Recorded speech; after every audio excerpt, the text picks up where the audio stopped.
We can also use graphics to reinforce certain types of information. This is really commonplace in a how-to video. For example, if you were talking about how to make nachos, you might superimpose the list of ingredients on screen as you were demonstrating them or as you were listing them. Likewise, you might walk us through the steps with text reinforcing it.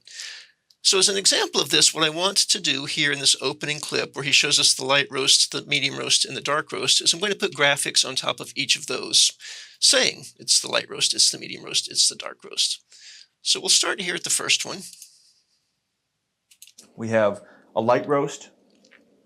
Okay. So just like before, this begins at the effects library.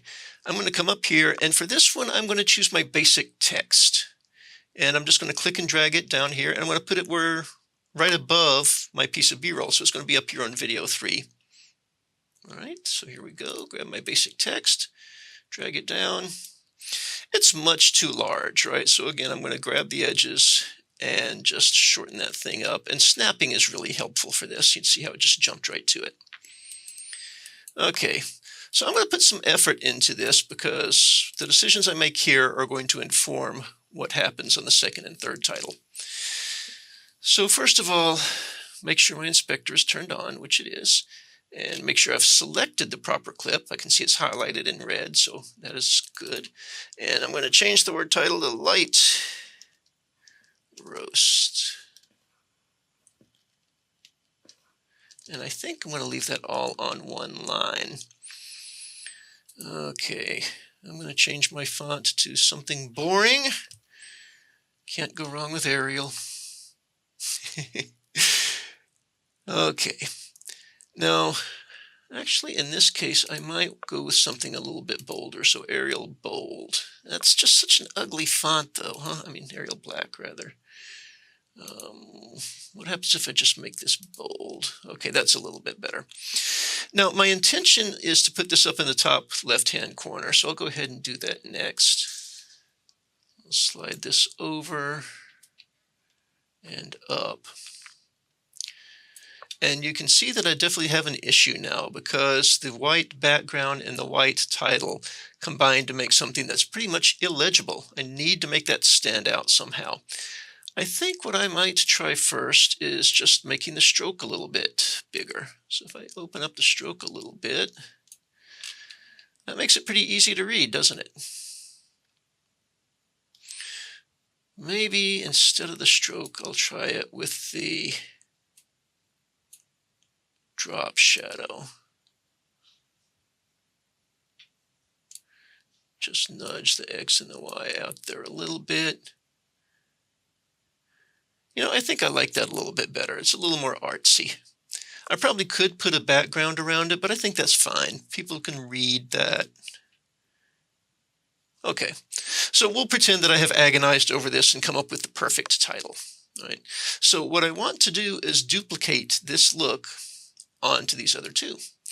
So I could certainly put a new text over there and then duplicate all of these settings. Right? Take note of what the positions are, the font sizes, the font choice, how much drop shadow I've applied in the X and Y. I could remember all that stuff or write that stuff down and then do it again. But it would be so much easier if I were to just copy and paste this and then change the words. So that's what I'm going to do. So I'm going to select this and then copy. So for me, it's Command-C on a Mac. It would be Control-C on a PC or in the edit window, copy.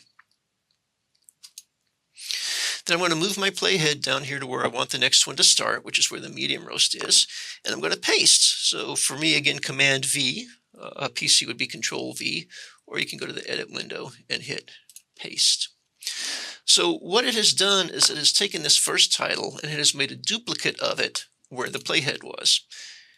Again, my title is now longer than my B-roll. This piece of B-roll is shorter than the other one, so I'm going to shorten that up so it matches. And then I'm going to park my playhead here so I can see it. I'm going to zoom in a little bit because snapping is fighting me.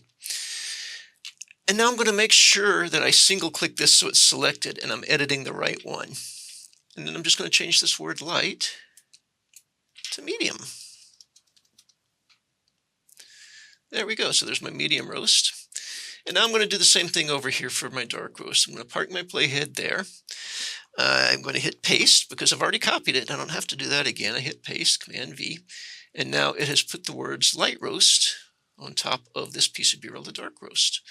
I'm going to trim the length, make sure it lines up. I'm going to single click this so that it's selected. This is the step I always miss, and I always end up editing the wrong title. And I'm going to change the word light to dark. So if we look at this in context, now we All have different roasts. We have a light roast, a medium roast, and a dark roast. So now that we've okay, this is coming together nicely. About the only other thing we need to worry about is adding a credit roll. So let's take a look at that next.